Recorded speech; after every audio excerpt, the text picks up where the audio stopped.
ஒடிஷாவில் தொலைந்த சாவி தமிழ்நாட்டில் இருப்பதாக பிரதமர் பேசியது விவாதத்தை ஏற்படுத்தியுள்ள நிலையில் பூரி ஜெகநாதர் கோயில் அறை கடைசியாக எப்போது திறக்கப்பட்டது, அதன் பின்னணி என்ன என்பது குறித்து விளக்குகிறார் சிறப்பு செய்தியாளர் ஜெனிஃபர்.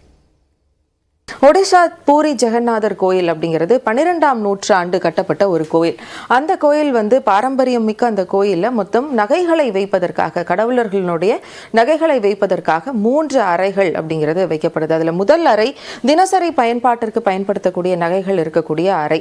2வது அறை திருவிழா காலத்தில், அதுவும் தேர் திருவிழாக்கள் அங்கே விமர்சையாக நடைபெறும் அந்த காலத்தில் பயன்பாட்டில் இருக்கக்கூடிய அறை. 3வது அறை தான் பயன்படுத்தப்படாத நகைகளை வைத்திருக்கக்கூடிய பொக்கிஷ அறை. இந்த பயன்படுத்தப்படாத நகைகள் அப்படிங்கிறது பல்வேறு ஆண்டுகளாக அது கடவுள்களுக்கு வழக்கமாக அணிவிக்காத நகைகளாக இருக்கு. இந்த 3வது அறையினுடைய சாவி தான் இப்போ தொலைஞ்சு போயிருக்கு. இந்த 3வது அறைக்குள்ள எத்தனையோ பொருட்கள் இருந்தது. அதை கடைசியாக எப்போ திறந்தாங்க அப்படிங்கிற ஒரு கேள்வியும் இருந்தது. இப்போ சாவி தொலைஞ்சு 6 ஆண்டுகள் ஆனதாக சொல்லப்படுது. இந்த 100 ஆண்டுகள்லேயும் மொத்தம் 4 தடவை தான் அந்த ரூம் அப்படிங்கிறது திறக்கப்பட்டிருக்கு. குறிப்பாக 1985 ஜூலையில் கடைசியாக திறக்கப்பட்டதாக சான்றுகள் இருக்கு.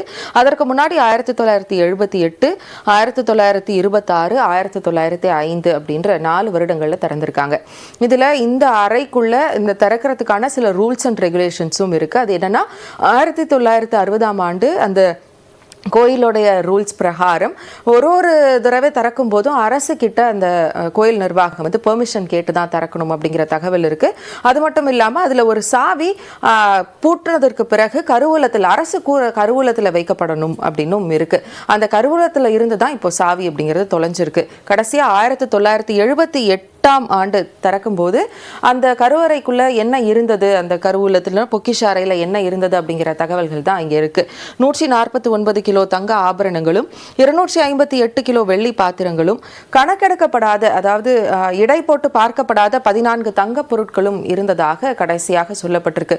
இதுவும் அலுவல் ரீதியாக அபிஷியலாக கொடுத்த ஒரு ரிப்போர்ட்ல இருக்கக்கூடிய தகவல் கிடையாது. ஆனால் அப்போ இருந்த 1978 இருந்த அந்த நாட்டினுடைய, அந்த அரசனுடைய லா மினிஸ்டர் கொடுத்த தகவல் தான், சட்ட அமைச்சர் கொடுத்த தகவல்கள் தான் முன்னாடி நம்ம பார்த்த தகவல். பூரி கோயிலினுடைய பொக்கிஷ அறையினுடைய சாவி 2018ஆம் ஆண்டு தான் தொலைஞ்சது அப்படிங்கிறத கண்டுபிடிக்கிறாங்க. திறக்க முற்படும் போது சாவி இல்லை. பேங்க் லாக்கர்ல இருந்து அந்த அரசு கருவூலத்தில் இருக்கக்கூடிய அத்தனை இரும்பு பெட்டிகளையும் எல்லா இடங்கள்லையும் தேடுறாங்க. அந்த சாவிங்கிறது கிடைக்கல. உடனடியாக ஒடிஷா அரசு சார்பாக ஒரு ஆணையம் அமைக்கப்படுது. அந்த ஆணையம் விசாரணை கமிஷன் அமைக்கிறாங்க. அவங்க அதை தொடர்ந்து விசாரிச்சுட்டு வராங்க.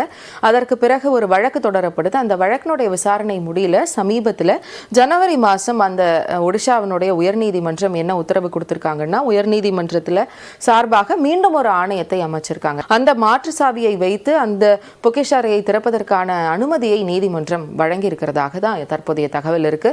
அந்த அனுமதியை தொடர்ந்து எப்ப திறப்பாங்க அப்படிங்கிற கேள்விக்கான பதில் இப்ப வரைக்கும் இல்லை. இந்த சாவிக்கு யார் பொறுப்பு அப்படின்னு பாத்தீங்கன்னா, அந்த 1960 படி சாவிக்கு பொறுப்பானவர்கள் அப்படிங்கிறது அந்த கோயில் நிர்வாகமும் கூடவே அரசு கருவூல அதிகாரிகளும், இவங்க 2 பேரும் தான் இந்த சாவிக்கு பொறுப்பு. கோயில் விதி அந்த அரசு கருவூல அதிகாரிகள்கிட்ட சாவியை கொடுக்கறத ரொம்ப தெளிவா சொல்றதுனால கடைசியாக திறக்கப்பட்ட போதும் கூட அந்த சாவி நிச்சயமாக அரசு அதிகாரிகள் வசம் போயிருக்கும். அரசு கருவூலத்திலிருந்து இந்த சாவி தொலைந்திருப்பதற்கான வாய்ப்புகள் இருப்பதாகத்தான் நம்பப்படுது.